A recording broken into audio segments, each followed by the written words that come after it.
Welcome again, dear friends, to the Friday edition of Fresh Bread. This is Reverend Phil Anderson here, pastor of Oakland United Methodist Church and Kansas Avenue United Methodist Church here in the capital city of Topeka, Kansas. Good to have you with us today on the Friday edition of Fresh Bread. It's that last day of the work week, and it's always a good day. I think people are in a good mood, and they just like being close to the weekend. So, of course, I look forward to the weekends because that means we're getting close to Sunday. Hey, my highlight of the week is to be in church with everybody on Sunday mornings.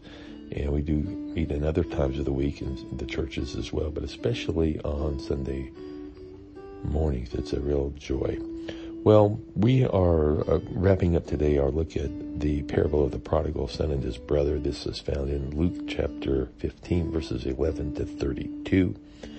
And we're going to just recap a little bit about what we've talked about, and we're going to wrap this up today as we look forward to having more of a discussion on this on Sunday, God willing, on the 27th of March, 2022. We've been looking at the gospel selections from the lectionary for each Sunday during Lent, and we're going to continue that.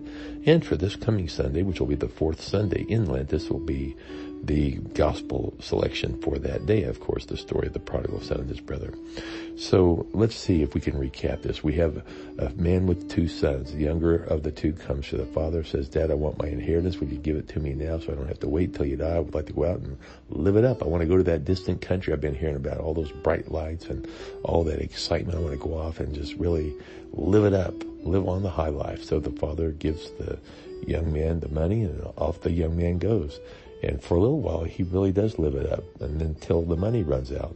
And then he finds all the friends that he had when he had the money, they're all gone. Not only that, there's a famine in the land. That also causes some difficulties because now he's hungry, has nowhere to turn, has no money, has no friends, and he gets a job slopping the hogs. Well, he soon realizes that even the hogs have it better than he does, and he starts thinking about home. And he goes, "I wonder, would my dad let me back in as a hired hand?"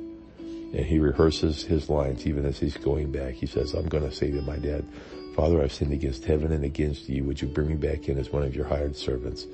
But the father, I believe, was looking for his son. He was waiting for him to come back. He knew that he was going to come back. God gave him that ability to remember. And the father sees the son, and he comes running out to meet his son. He doesn't berate him. He doesn't criticize him. He doesn't tell him what a failure he was. He just receives him. He loves him. He embraces him. And the son comes back. Not only does he come back in, but the father gives him a robe. He kills the fatted calf, and they have a wonderful party because of the son coming back. Then we remember the other son. That's the older son who was diligently working. He was always about his father's work.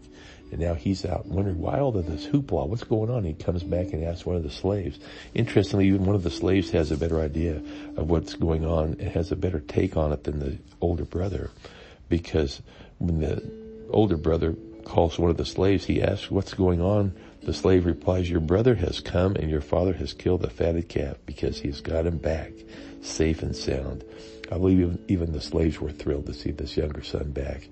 Well, everybody was happy apparently except the older son, who really resented what had happened. It says that then the older son became angry and refused to go in. He's just going to stand outside. He's so upset. He's not even going to go in.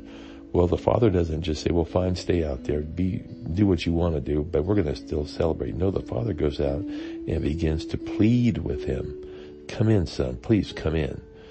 But the young man answers, "Father, listen, for all these years I've worked for you like a slave, and I've never disobeyed your commands, and yet you've never given me even a young goat so that I might celebrate with my friends. But now when the son of yours comes back, who has devoured your property with prostitutes, and you've killed a fatted calf for him." Then the father said to him, "Son, you are always with me, and all that is mine is yours." But we had to celebrate and rejoice because this brother of yours was dead, and he's come back to life. He was lost, and now he's been found. We don't know whatever happened to the older brother. I pray that he would realize that it's all about grace. Not about what we earn, it's not about what we deserve. The father just showed that great love. I pray that the brother would also show that same kind of love. Well, friends, thanks for being with us on Fresh Bread. Hope to have you back tomorrow for the weekend edition of Fresh Bread. Until then, may God richly bless you is my prayer.